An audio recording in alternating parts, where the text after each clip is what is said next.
राम राम। जैसा कि मैं पिछले प्रसंग में बता रहा था, किस तरह केवट कहता है कि मैं आपसे उतराई नहीं लूंगा, आपकी आपकी शपथ, आपके पिता की शपथ। कहते मुझे आप पर भरोसा है प्रभु, लेकिन आपकी चरण रज पर भरोसा नहीं, इसलिए मुझे अपने चरण धोने दीजिए। उसके पश्चात ही मैं आपको अपनी नौका पर बिठा सकता हूं। प्रभु श्री राम बहुत तेज हंसे, सीता जी की तरफ देखकर हंसे, लक्ष्मण जी की तरफ देखकर हंसे। शास्त्र कहते हैं कि सीता जी की तरफ देखकर क्यों हंसे? इसलिए हंसे कि सीता जी को कहते हैं, हे जनक नंदिनी, जब तुम्हारे पिता जनक ने तुम्हारे जैसी सुशील और सुंदर कन्या का कन्यादान किया था, तब मैंने पैर का एक अंगूठा भर धोने दिया था। आज ये मेरे पूरे चरण धो जाएगा और मुझे कुछ देगा भी नहीं। लक्ष्मण जी की तरफ देखकर इसलिए हंसे कि लक्ष्मण, तुम्हें होली का प्रसंग याद है? जब सीता जी पहली बार अयोध्या में होली मना रही थी, तो हमारे रघुकुल का नियम है कि देवर भाभी से कोई भी मांग कर सकता है, भाभी को वो देना पड़ता है। भरत जी ने कोई मांग की, सीता जी ने मुस्कुरा के दे दिया। शत्रुघ्न जी ने कोई मांग की, सीता जी ने मुस्कुरा कर दे दिया। लक्ष्मण जी ने जब भाभी के कान में कुछ कहा, सीता जी मूर्छित होकर गिर पड़ी। अब सारा परिवार लक्ष्मण जी से पूछने लगा, तुमने भाभी से ऐसा क्या मांगा जो वो मूर्छित हो गई? लक्ष्मण जी कहते हैं, मैंने भाभी के कानों में सिर्फ यही कहा कि भाभी, भैया के चरणों की सेवा मुझे दे दो, वो मेरे से मत छीनना, वो सदैव मैं करता रहूंगा, आप वो सेवा नहीं करेंगे। तो राम जी कहते हैं, वो प्रसंग याद है ना, चरणों की सेवा मांग रहे थे, आज वो मेरे पूरे चरण धोएगा, तुम कुछ भी नहीं कर पाओगे। क्योंकि पिछले जन्म में जो केवट है वो एक कछुआ था। किसी ने उसको कहा कि तुम क्षीर सागर में जाकर नारायण के चरण छू लोगे तो जन्म मरण के बंधन से मुक्त हो जाओगे। वो बेचारा तैरता हुआ नारायण के चरणों की तरफ गया तो लक्ष्मी जी ने थपकी मारी, उधर सिर की तरफ गया, शेषनाग जी ने फुंकार मारी।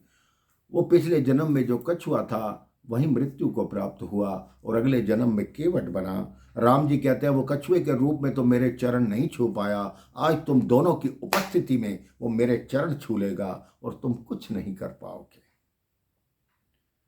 तो कितना ऐसा भक्त है मेरे भाई बहन जो मृत्यु से भी नहीं डरता, लक्ष्मण जी के बाण से भी नहीं डरा, कहता मारो। तो ऐसा सच्चा भक्ति जो होता है वही प्रभु को प्राप्त करता है। अब राम जी कहते हैं, ठीक है, बेगियान जलपान पखारू, होत विलंब उतारहि पारू। केवट सुनकर नाचने लगा, जल्दी कर, मैं अनपढ़ हूं, लेकिन इतना जानता हूं प्रभु, कोई भी शुभ कार्य करना हो तो बिना धर्म पत्नी के नहीं करते। मैं पहले अपनी धर्म पत्नी को बुला कर लाऊंगा, तब आपके चरण को पखारूंगा। केवट अपने घर जाता है, धर्म पत्नी को कहता है, जल्दी करो, कोई पात्र लो, हमें प्रभु के चरणों को धोना है। प्रभु हमारी नौका पर बैठ रहे हैं। धर्म पत्नी गदगद हो जाती है, उसकी आंखों से झरझर आंसू बहने लगते हैं।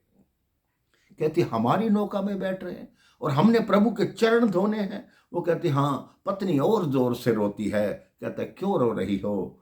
कहती, हमारे पास कोई सोने का पात्र होता, सोने का ना होता चांदी का होता, चांदी का ना होता पीतल का होता, तांबे का होता, तो हम उसमें प्रभु के चरणों को पखारते। लेकिन हमारे पास कोई पात्र ही नहीं, तो हम प्रभु के चरण किस में पखारेंगे?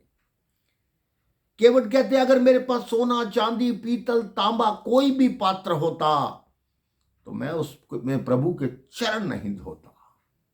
मैं प्रभु के चरण इस लकड़ी के कठोत में धोऊंगा। कठोत वो होता है मेरे भाई बहन, जब नाव में पानी भर जाता है, उस लकड़ी की परात, लकड़ी के थाल से ही उस जल को निकाला जाता है। कहते, मैं इसी में प्रभु के चरण धोऊंगा। कहते, एक तो प्रभु ने उदासीन व्रत धारण कर रखा है, वनवास लिया हुआ है, उनके चरणों को स्वर्ण चांदी स्पर्श कराना ठीक नहीं है।